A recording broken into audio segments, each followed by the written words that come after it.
Hey, my name's Zachary Smith. I'm going to be walking you through my IEM rig that I just took on a 4-country tour. It's for a duo. I was touring with a guy named Joshua Hyslop. So we had our 8 inputs going into this, and then had 2 stereo monitor mixes for both of us. So I'll walk you through why I put the rig together this way, how it functioned on the road, and if I will make any changes for our upcoming tours. If that sounds like something to be into, stick around. Okay, so we got this IEM rig here. It's fairly compact. The building specs for this were it had to be under 50 pounds, 23 kilograms in a flight case. So initially I was going to put this in a 4U enclosed rack, but that was going to put it overweight, so I ended up going with this cut down tabletop 19-inch rack stand. So this was initially 12 units, and I cut it down to 4 units. And then I've put some pieces on the bottom here to hold up this. So basically, the rig consists of an X18, Behringer X18 mixer. Same thing as the XR18, just not the rack mount version. Unfortunately, I just have this version, which has a huge place for an iPad in the front. Not particularly useful for this case, but it functions exactly the same as the XR18, just a different form factor. Then we have a Behringer MS8000 XLR splitter. So all of the inputs from the stage come in the front, and they're all labeled here. And then out the back, there's 2 for each channel. One goes into the mixer, the X18, and then the other side comes out in this very short XLR snake, which has 1 to 8. So basically, we would get the front of house engineer to plug in their 8 channels, and then we'd give them this to plug into front of house. From there, the auxes go into 2 of these units, aux 1 and 2 into this one, and then aux 3 and 4 into the other one for Josh. And that gave us 2 stereo mixes, which would come to our little packs wirelessly. By bringing this thing along, which is another bag, and it's heavy, you got to carry it around, you basically are being able to control your own monitor mixes. And if you have the capability to do that, it's a huge deal for a touring musician. We're playing 100 to 300 capacity venues for the most part, and so we aren't bringing our own sound tech, and we rely on the house sound tech. And so having a different person mixing your monitors every day can be really tiring, especially when you're playing 20 or 30 shows in a row. So this gives you the ability to have the same mix every day, and you can look after yourself. As a bonus, it really does make the sound engineer happier when they see you come in with this, and all they have to worry about is the front of house, and they don't have to do any monitor mixes. So the reason why I chose these particular things: the mixer I had already, so that was a repurposing of something I already had. If I was going to purchase something for this, I would buy either the XR18, the rack mount version of the same mixer, or the PreSonus 1U 16 input mixer. This was an affordable mic splitter. I think it was $150 Canadian. It does the job. Mic splitting is a very simple technology. There is an isolated output and a non-isolated output. I send the non-isolated output to front of house, and we use the isolated output. Just if there's any loss in volume or anything that's coming from our system, I don't want it to affect the front of house engineer at all.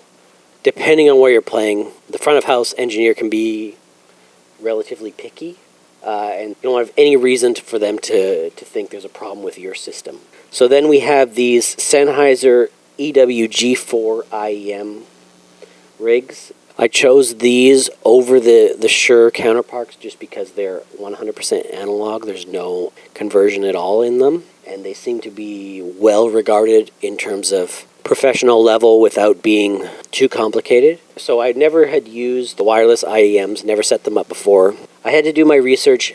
The biggest reason I went with Sennheiser is because their website made it very easy to figure out which frequencies I could use in which countries. Because this is an international touring rig, there's a few considerations that are really important to me. I want to be able to use the wireless frequencies anywhere that we might go.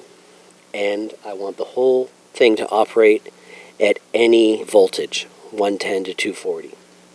And so picking this unit, and specifically the A range, which I'll give you the megahertz on the screen here, that corresponded to the most countries that we're likely to go to that will have either easy to get licenses or free use for those frequencies. The biggest problem was that the A range is not in the UK. You need to pay for a license, but it wasn't too complicated to figure out. It ended up costing about £50 for all the licenses we needed. It was $8.50 per unit per show. We had 3 shows, so it was 6 licenses in total. And then the other consideration was finding a power bar that could operate at 110 to 240, because all of these units are on switching power supplies, so they can work anywhere in the world without a converter. But often you can't find a North American power bar that works at 240 without tripping. So I found this particular power bar, which is an international power bar, works 110 to 240, and so I can just have one plug and we're good to go, and that works anywhere in the world. The added benefit of this power bar was that it had some USB outs, so I could have a iPad charger right here. We are using the iPad to run the mixer, and then I could also, it has power switches on each output, so if I ever needed to check anything, that was easy to do. So this is a fairly DIY build. As you can see, we're in a rack that has been repurposed. It has some metal shelves on the bottom which are holding everything together, and then it's screwed and zip tied together. That's for 2 reasons: keep the cost low. To test out this was our first tour with the EW rig, so we didn't want to invest too much money until we knew this was going to be something we need going forward. And then the other way I saved weight and money was soldering my own XLR snake and keeping it very short. This is about 1.5 meters, maybe 2 meters. And so I had a bunch of XLR cable on hand, so I just soldered this together. I kept it very short, which kept it underweight. We do this in the flight case, which I have for it. It's about 49, 48 pounds. So there's not a lot of wiggle room. You know, we just did 5 or 6 flights with this thing, and everything is still together, and it seems to be operating fine. One part you don't see, which was sitting in the front here, is the router. So I did have a small router here, which is just to operate the mixer wirelessly. Yeah, anyways, I would definitely recommend building a rig like this if you're interested in touring internationally. The overall cost for bringing an extra bag, maybe another $400 Canadian, definitely worthwhile in terms of the amount of headaches you have having a different monitor mix every day on the road. It's also fairly compact for what it is, and there is the added benefit of being able to use this as its own sound system. There was few smaller shows, house shows, where we just asked for powered speakers, and from here with powered speakers we can operate.